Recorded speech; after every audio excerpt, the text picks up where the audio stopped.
Hello friends, welcome to the Southern Mountain Kitchen. Today we're going to make slow roasted beef with gravy.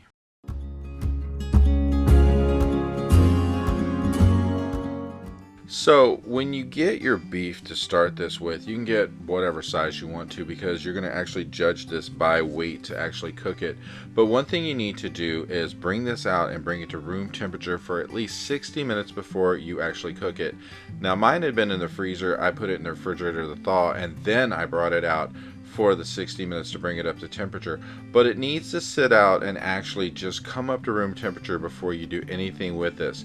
So I suggest just putting it on something like a cutting board and then putting some plastic wrap over top of it just to protect it while it's sitting out, and just let it have that 60 minutes to come up, because really it's just going to cook better when it's starting out at a regular room temperature than if it were very cold inside from being in a refrigerator. So mine has been sitting for 60 minutes and I'm going to get ready to start using this. Now I'm going to preheat my oven to 325 degrees. That basically is just going to be the same for any kind of meat you're going to be using here, as far as like you have a big piece of roast beef, a small piece of beef, whatever you're using. But we're going to coat it with some olive oil, enough to rub around all the outside of it, make sure it's really coated, because we want this to get really coated in a way that it's going to actually go all over the surface, and this is going to help when we actually put our seasoning on, but it's also going to help the outside cook. So we're doing a half teaspoon of each of the following. We're putting on some pepper, then we're going to add salt to it, and make sure when you're putting this on you kind of sprinkle it around everywhere. We are going to rub this in once it's all over it. Then we're going to use some white pepper, and again just go as far around as you can. Now if you're not getting this down the sides, that's okay, because we're still going to rub that in as well. We're going to use some garlic powder, and then the last thing we're putting on here is just a little bit of onion powder. We're just going to make sure that this is completely coated in this.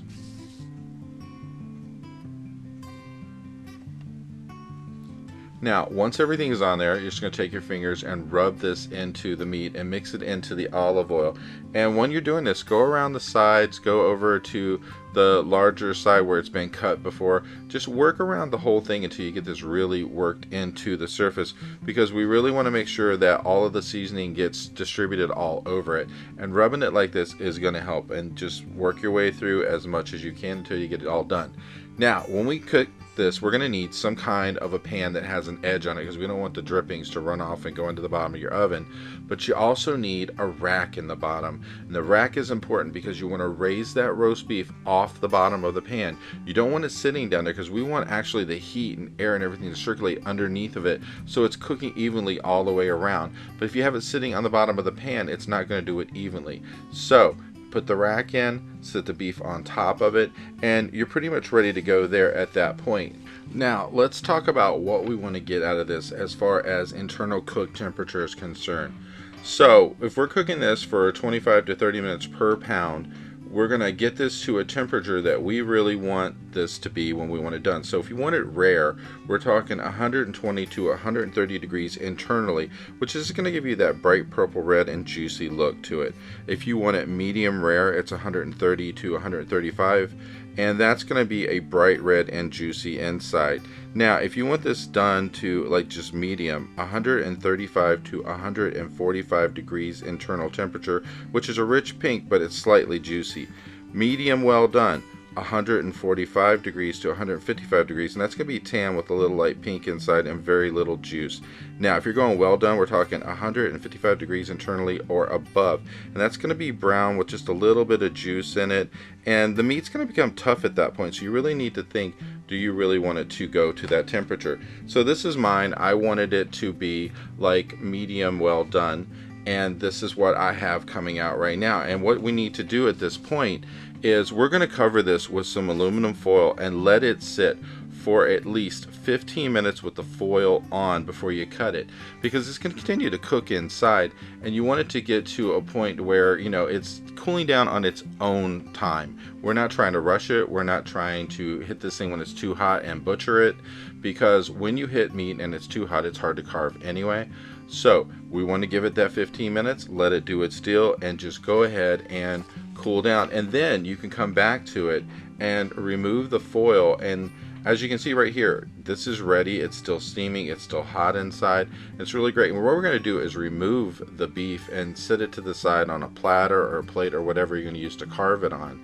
But down at the bottom of this pan, there's all kinds of drippings, and we're going to use those to make gravy, because I'm going to serve mine with some mashed potatoes. So anyway, we want to keep the drippings in the bottom. So transport that beef over somewhere else, let it sit in a safe place while you're doing the next step of this. Remove the rack, and then you have the drippings in the bottom. Now we're going to put these over some heat and add just a little bit of chicken broth or beef broth to it, whichever you want to use. I'm using beef.